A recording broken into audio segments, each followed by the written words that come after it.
ದಿನ ದಿನಕ್ಕೂ ಕಾವೇರ್ತಾ ಇದೆ ರೈತರ ಕಿಚ್ಚು. ಯಾಕೆ ಕರಗ್ತಾ ಇಲ್ಲ ಕೇಂದ್ರದ ಮನಸ್ಸು? ಹೋರಾಟದಲ್ಲಿ ಸಬ್ ಇನ್ಸ್ಪೆಕ್ಟರ್ ಸೇರಿದಂತೆ ಇಬ್ಬರು ಸಾವು. ಕೈಗೆ ಹೊಡೆತದ ಮೇಲೆ ಹೊಡೆತ, ಕೈ ಪಕ್ಷದ ಬ್ಯಾಂಕ್ ಖಾತೆ ಫ್ರೀಸ್, 115 ಕೋಟಿ ಹಣ ಠೇವಣಿ ಇಡುವಂತೆ ಐಟಿ ಆರ್ಡರ್. ನಮಸ್ತೆ, ನೀವು ನೋಡ್ತಾ ಇದ್ರ ಅಶ್ವವೇಗ ನ್ಯೂಸ್. ನಾನು ರೋಹಿತ್. ತಮ್ಮ ಬೇಡಿಕೆಯನ್ನ ಹಿಡಿದು ಕೇಂದ್ರದ ಮುಂದೆ ಅಂಗಲಾಚಿದ್ದ ರೈತರಿಗೆ ಕೇಂದ್ರ ಕ್ಯಾರೆ ಅನ್ನದೇ ರೈತರ ಮೇಲೆ ತನ್ನ ಶಕ್ತಿ ಪ್ರಯೋಗ ಮಾಡ್ತಾ ಇದೆ ಮತ್ತು ಧ್ವನಿಯನ್ನ ಹತ್ತಿಕ್ಕುವ ಕೆಲಸವನ್ನ ಕ್ರಿಮಿನಲ್ ತಲೆ ಉಪಯೋಗಿಸಿ ಭರ್ಜರಿಯಾಗೆ ಮಾಡ್ತಾ ಇದೆ. ರೈತರ ಆರ್ತನಾದ ಕಂಡರೂ ಕೇಳದಂತೆ ತನ್ನ ಮುಂದಿನ ಲೋಕಸಭಾ ಚುನಾವಣೆಗೆ ಸಿದ್ಧತೆಯಲ್ಲಿ ಮುಳುಗೋಗಿದೆ ಅಂತ ರೈತರು ಆರೋಪಿಸುತ್ತಿರುವಾಗಲೇ ಈಗ ಓರ್ವ ರೈತ ಮುಖಂಡ ಸೇರಿದಂತೆ ಸಬ್ ಇನ್ಸ್ಪೆಕ್ಟರ್ ಪ್ರಾಣವನ್ನ ಬಿಟ್ಟಿದ್ದಾರೆ. ರೈತರ ಪ್ರತಿಭಟನೆ ಹಿನ್ನೆಲೆಯಲ್ಲಿ ಒಂದು ವಾರದಿಂದ ತನ್ನ ಕೆಲಸದಲ್ಲಿದ್ದ ಹರಿಯಾಣದ ಸಬ್ ಇನ್ಸ್ಪೆಕ್ಟರ್ ಒಬ್ಬರು ಹಠಾತ್ ಅನಾರೋಗ್ಯದಿಂದ ಸಾವನ್ನಪ್ಪಿದ್ದಾರೆ. ಹರಿಯಾಣದ ಪೊಲೀಸ್ ಸಬ್ ಇನ್ಸ್ಪೆಕ್ಟರ್ ಹಿರಾಲಾಲ್ 52 ವರ್ಷದವರು ಮೃತಪಟ್ಟವರು. ರೈತರ ಪ್ರತಿಭಟನೆ ಹಿನ್ನೆಲೆಯಲ್ಲಿ ಅಂಬಾಲದ ಶಂಭು ಗಡಿ ಭಾಗದಲ್ಲಿ ಹಿರಾಲಾಲ್ ಒಂದು ವಾರದಿಂದ ಕರ್ತವ್ಯ ನಿರ್ವಹಿಸ್ತಾ ಇದ್ರು. ಇದೇ ವೇಳೆ ಅವರ ಆರೋಗ್ಯದಲ್ಲಿ ಏರ್ಪೇರಾಗಿದ್ದು ಕರ್ತವ್ಯದ ಸ್ಥಳದಲ್ಲೇ ಹಠಾತ್ ಆಗಿ ಕುಸಿದು ಬಿದ್ದಿದ್ದಾರೆ. ಜೊತೆಗೆ ತಕ್ಷಣ ಅವರನ್ನ ಅಂಬಾಲದಲ್ಲಿರುವ ಸರ್ಕಾರಿ ಆಸ್ಪತ್ರೆಗೆ ಕರೆದುಕೊಂಡು ಹೋಗ್ಲಾಯಿತು. ಚಿಕಿತ್ಸೆ ನೀಡಿದ ವೈದ್ಯರು ಅವರನ್ನ ಉಳಿಸಿಕೊಳ್ಳಲು ಆಗಲಿಲ್ಲ ಅಂತ ಹೇಳಿದ್ದಾರೆ. ಕೇಂದ್ರ ಸರ್ಕಾರದ ವಿರುದ್ಧದ ಹೋರಾಟ ಮಾಡುವಾಗ ಹಿರಿಯ ರೈತ ಮುಖಂಡ ಸಾವನ್ನಪ್ಪಿದ್ದಾರೆ. ನಿನ್ನೆ ಶಂಭು ಗಡಿಯಲ್ಲಿ ರೈತರ ಜೊತೆ ಚಳುವಳಿಯಲ್ಲಿ ಜಾನ್ ಸಿಂಗ್ ಭಾಗಿಯಾಗಿದ್ರು. ಈ ವೇಳೆ ಅವರಿಗೆ ತೀವ್ರ ಎದೆನೋವು ಕಾಣಿಸಿಕೊಂಡಿತ್ತು. ಬಳಿಕ ಅವರನ್ನ ಸಮೀಪದ ಆಸ್ಪತ್ರೆಗೆ ದಾಖಲಿಸಲಾಗಿತ್ತು. ಚಿಕಿತ್ಸೆ ಫಲಕಾರಿಯಾಗದೆ ಮೃತಪಟ್ಟಿದ್ದಾರೆ. ಪೊಲೀಸ್ ಅಧಿಕಾರಿ ಹಾಗೂ ರೈತ ಮುಖಂಡ ಸೇರಿ ಒಟ್ಟು ಇಬ್ಬರು ಪ್ರತಿಭಟನೆ ವೇಳೆ ಸಾವನ್ನಪ್ಪಿದ್ದಾರೆ. ಇನ್ನು ಲೋಕಸಭಾ ಚುನಾವಣೆ ಹೊಸ್ತಿಲಲ್ಲೇ ಬಿಜೆಪಿ ಸರ್ಕಾರದ ವಿರುದ್ಧ ಕಾಂಗ್ರೆಸ್ ಗಂಭೀರ ಆರೋಪವನ್ನ ಮಾಡಿದೆ. ಬಿಜೆಪಿ ಕೈವಾಡದಿಂದ ಆದಾಯ ತೆರಿಗೆ ಇಲಾಖೆ ಪಕ್ಷದ ಬ್ಯಾಂಕ್ ಖಾತೆಗಳನ್ನು ಫ್ರೀಸ್ ಮಾಡಿದ್ಯಂತೆ. ಈ ಸಂಬಂಧ ಆದಾಯ ತೆರಿಗೆ ಟ್ರಿಬ್ಯುನಲ್ ಮೊರೆ ಹೋಗಿದ್ದ ಕಾಂಗ್ರೆಸ್ ಕೊಂಚ ನಿರಳವಾಗಿದೆ. ಈಗ ಲೋಕಸಭಾ ಚುನಾವಣೆಗೆ ಇನ್ನೇನು ಕೆಲವೇ ದಿನಗಳು ಬಾಕಿ ಇದೆ, ಕೆಲವು ತಿಂಗಳುಗಳು ಬಾಕಿ ಇದೆ. ಈಗಾಗಲೇ ಎಲ್ಲಾ ರಾಜಕೀಯ ಪಕ್ಷಗಳು ಲೋಕಸಮರಕ್ಕೆ ಸಮರಾಭ್ಯಾಸ ಮಾಡ್ತಾ ಇದೆ. ಕಾಂಗ್ರೆಸ್ ಭಾರತ್ ನ್ಯಾಯಯಾತ್ರೆ ಮಾಡ್ತಾ ಇದೆ. ಇನ್ನು ಬಿಜೆಪಿ ಕೂಡ NDA ಪಡೆಯನ್ನ ಬಲಪಡಿಸ್ತಾ ಇದೆ. ಇದರ ನಡುವೆಯೇ ಕಾಂಗ್ರೆಸ್ ನಾಯಕರು ಬಿಜೆಪಿ ವಿರುದ್ಧ ಗಂಭೀರ ಆರೋಪವನ್ನ ಮಾಡಿದ್ದಾರೆ. ಕಾಂಗ್ರೆಸ್ ಪಕ್ಷದ ಖಜಾಂಚಿ ಅಜಯ್ ಮಾಕೆನ್ ನಿನ್ನೆ ಬೆಳ್ಳಂಬೆಳಗ್ಗೆ ಸುದ್ದಿಗೋಷ್ಠಿ ನಡೆಸಿ ಕಾಂಗ್ರೆಸ್ ಯುವ ಘಟಕದ ಬ್ಯಾಂಕ್ ಖಾತೆ ಸೇರಿ ಪಕ್ಷದ ಹಲವು ಖಾತೆಗಳನ್ನ ತೆರಿಗೆ ಇಲಾಖೆ ಅಧಿಕಾರಿಗಳು ಸೀಸ್ ಮಾಡಿದ್ದಾರೆ. ಇದರ ಹಿಂದೆ ಬಿಜೆಪಿಯ ಕೈವಾಡ ಇದೆ ಅಂತ ಆರೋಪವನ್ನ ಮಾಡಿದ್ದಾರೆ. ಯೂತ್ ಕಾಂಗ್ರೆಸ್ ಪಕ್ಷ 210 ಕೋಟಿ ರೂಪಾಯಿ ತೆರಿಗೆ ಪಾವತಿ ಮಾಡ್ಕೊಂಡಿದ್ಯಂತೆ, ಬಾಕಿ ಇಟ್ಕೊಂಡಿದ್ಯಂತೆ. ತಕ್ಷಣ ಈ ತೆರಿಗೆ ಪಾವತಿಸುವಂತೆ ಕಾಂಗ್ರೆಸ್ಗೆ ಆದಾಯ ತೆರಿಗೆ ಅಧಿಕಾರಿ ಸೂಚಿಸಿದ್ದಾರೆ.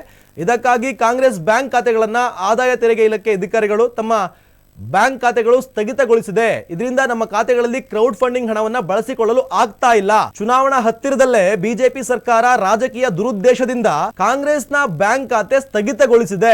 ಇದರಿಂದ ನಮ್ಮ ಖಾತೆ ಏನಿದೆ ಹಣ ಅದನ್ನ ಬಳಸ್ಕೊಳಕ್ ಆಗ್ತಾ ಇಲ್ಲ, ಬಿಲ್ ಅನ್ನ ಪಾವತಿ ಮಾಡಕ್ ಆಗ್ತಾ ಇಲ್ಲ. ಇದು ಪ್ರಜಾಪ್ರಭುತ್ವವನ್ನ ಫ್ರೀಸ್ ಮಾಡೋದಕ್ಕೆ ಸಮಾನ ಅಂತ ಆರೋಪ ಮಾಡಿದ್ದಾರೆ. ಇನ್ನು ಎಐಸಿಸಿ ಅಧ್ಯಕ್ಷ ಮಲ್ಲಿಕಾರ್ಜುನ ಖರ್ಗೆ ಕೂಡ ಬಿಜೆಪಿ ವಿರುದ್ಧ ಕಿಡಿಕಾರಿದ್ದಾರೆ. ದೇಶದ ಅತಿ ದೊಡ್ಡ ವಿರೋಧ ಪಕ್ಷದ ಖಾತೆಗಳನ್ನ ಸ್ಥಗಿತಗೊಳಿಸುವ ಕ್ರಮವು ಭಾರತೀಯ ಪ್ರಜಾಪ್ರಭುತ್ವದ ಮೇಲಿನ ದಾಳಿಯಾಗಿದೆ ಅಂತ ಆಕ್ರೋಶವನ್ನ ಹೊರಹಾಕಿದ್ದಾರೆ. ಭಾರತದ ಸಾಧಕರ ಪಟ್ಟಿಯಲ್ಲಿ ಕೊಡಗಿನ ಕುವರಿ ಕಾಣಿಸಿಕೊಂಡಿದ್ದಾರೆ. 27 ವರ್ಷಕ್ಕೆ ಈ ಸಾಧನೆ ಮಾಡಿದಂತಹ ರಶ್ಮಿಕಾಗೆ ಬೇಷ್ ಅಂತ ಹೇಳಿದ್ದಾರೆ. ಮನೋರಂಜನಾ ಕ್ಷೇತ್ರದಲ್ಲಿ ರಶ್ಮಿಕಾ ಮಂದಣ್ಣ ಸಾಧನೆ ಮಾಡಿದ್ದಾರೆ. ಕನ್ನಡದಲ್ಲಿ ಕಿರಿಕ್ ಪಾರ್ಟಿ ಸಿನಿಮಾ ಮೂಲಕ ನಟನೆಯನ್ನ ಆರಂಭಿಸಿದ್ದ ರಶ್ಮಿಕಾ ಮಂದಣ್ಣ ಟಾಲಿವುಡ್ನ ಟಾಪ್ ನಟಿ ಅನ್ನಿಸ್ಕೊಂಡು ಈಗ ಬಾಲಿವುಡ್ನಲ್ಲಿಯೂ ಹವಾವನ್ನ ಎಬ್ಸಿದ್ದಾರೆ. ಬಾಲಿವುಡ್ನ ಸ್ಟಾರ್ ನಟರೊಟ್ಟಿಗೆ ತೆರೆ ಹಂಚಿಕೊಳ್ತಾ ಇದ್ದಾರೆ. ಇದೆಲ್ಲದರ ನಡುವೆ ಗೌರವವೊಂದಕ್ಕೆ ರಶ್ಮಿಕಾ ಮಂದಣ್ಣ ಭಾಜನರಾಗಿದ್ದಾರೆ. ಪ್ರತಿಷ್ಠಿತ ಫೋರ್ಬ್ಸ್ ಪಟ್ಟಿಯಲ್ಲಿ ರಶ್ಮಿಕಾ ಮಂದಣ್ಣ ಹೆಸರು ಸೇರ್ಪಡೆಗೊಂಡಿದೆ. ಅಂತಾರಾಷ್ಟ್ರೀಯ ಮನ್ನಣೆಯುಳ್ಳ ಫೋರ್ಬ್ಸ್ ಪ್ರತಿ ವರ್ಷದಂತೆ ಈ ವರ್ಷವೂ ಭಾರತದ ಸಾಧಕರ ಪಟ್ಟಿ ಬಿಡುಗಡೆ ಮಾಡಿದ್ದು ಆ ಪಟ್ಟಿಯಲ್ಲಿ ರಶ್ಮಿಕಾ ಮಂದಣ್ಣ ಸಹ ಸ್ಥಾನವನ್ನ ಪಡೆದುಕೊಂಡಿದ್ದಾರೆ. ಇನ್ನು ಇದು 27 ವರ್ಷದ ರಶ್ಮಿಕಾ ಮಂದಣ್ಣ ಮನೋರಂಜನಾ ಕ್ಷೇತ್ರದಲ್ಲಿ ಮಾಡಿರುವ ಸಾಧನೆಯನ್ನ ಗುರುತಿಸಿ ಫೋರ್ಬ್ಸ್ ಇಂಡಿಯಾ ಭಾರತದ 30ರ ವಯಸ್ಸಿನ ಒಳಗಿನ ಸಾಧಕರಲ್ಲಿ ಒಬ್ಬರೆಂದು ಗುರುತಿಸಿದೆ. ಇನ್ನು ಕರ್ನಾಟಕದ ಮೋಸ್ಟ್ ವಾಂಟೆಡ್ ನಕ್ಸಲ್ ಅಂಧರಾಗಿದ್ದಾನೆ. ಸಿಕ್ಕಿ ಹಾಕಿಕೊಂಡ ಕಥೆ ಒಂದು ರೋಚಕವಾಗಿದೆ ನಿಜವಾಗ್ಲೂ. ಕೇರಳದ ಕಣ್ಣೂರು ಆಸ್ಪತ್ರೆಯಲ್ಲಿ ಚಿಕಿತ್ಸೆ ವೇಳೆ ನಕ್ಸಲ್ ಲಾಕ್ ಆಗಿದ್ದಾನೆ. ಉಡುಪಿ ಚಿಕ್ಕಮಗಳೂರು ಭಾಗದಲ್ಲಿ ಕೂಬಿಂಗ್, ಕರ್ನಾಟಕ ಕರಾವಳಿ ಪಶ್ಚಿಮ ಘಟ್ಟದಲ್ಲಿ ನಕ್ಸಲ್ ಚಟುವಟಿಕೆ ಮತ್ತೆ ಚುರುಕಾಗಿದೆ ಎಂಬ ಶಂಕೆ ವ್ಯಕ್ತವಾಗ್ತಾ ಇದೆ. ಹೀಗಾಗಿ ಉಡುಪಿ ಚಿಕ್ಕಮಗಳೂರು ಭಾಗದಲ್ಲಿ ತೀವ್ರ ನಿಗಾ ವಹಿಸಲಾಗಿದೆ.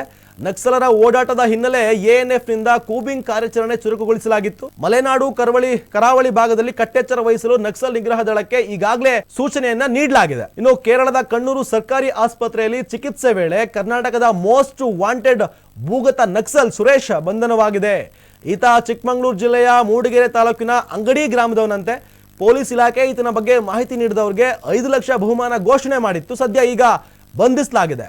ಕರ್ನಾಟಕದ ಮೋಸ್ಟ್ ವಾಂಟೆಡ್ ಭೂಗತ ನಕ್ಸಲ್ ಸುರೇಶರನ್ನ ಕೇರಳದ ಕಣ್ಣೂರು ಸರ್ಕಾರಿ ಆಸ್ಪತ್ರೆಯಲ್ಲಿ ಬಂಧಿಸಲಾಗಿದೆ. ಕಂದಾಯ ಕಚೇರಿಯಲ್ಲಿ ಹೇಳೋರ್ ಕೇಳೋರ್ ಯಾರು ಇಲ್ಲ, ಸಮಯಕ್ಕೆ ಸರಿಯಾಗಿ ಬಾರದ ಕಂದಾಯ ಇಲಾಖೆ ಸಿಬ್ಬಂದಿ.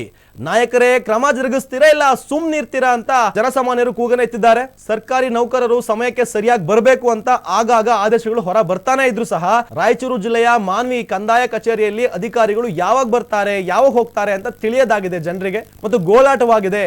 ಮಾನ್ವಿ ಕಂದಾಯ ಕಚೇರಿಯಲ್ಲಿ ಬಯೋಮೆಟ್ರಿಕ್ ವ್ಯವಸ್ಥೆ ಇಲ್ಲದ ಕಾರಣ ಯಾವ ಸಿಬ್ಬಂದಿ ಎಷ್ಟು ಗಂಟೆಗೆ ಬರ್ತಾರಂತ ತಹಸೀಲ್ದಾರ್ ಜಗದೀಶ್ ಅವರ ತಿಳಿಸಬೇಕಾಗಿದೆ ಜನರಿಗೆ ಅಂತ ಸಾರ್ವಜನಿಕರು ಆರೋಪವನ್ನ ಮಾಡಿದ್ದಾರೆ. ಮಾನ್ವಿ ಕಂದಾಯ ಕಚೇರಿಗೆ ಸಾರ್ವಜನಿಕರು ನಿತ್ಯ ಕೆಲಸಕ್ಕಾಗಿ ಅಲೆದ್ರೂ ಸಮಯಕ್ಕೆ ಸರಿಯಾಗಿ ಬಾರದ ಸಿಬ್ಬಂದಿಗಳ ಬರುವಿಕೆಗಾಗಿ ದಾರಿ ಕಾಯಬೇಕಾಗಿದೆ ಅಂತ ಜನರು ಆರೋಪವನ್ನ ಮಾಡಿದ್ದಾರೆ.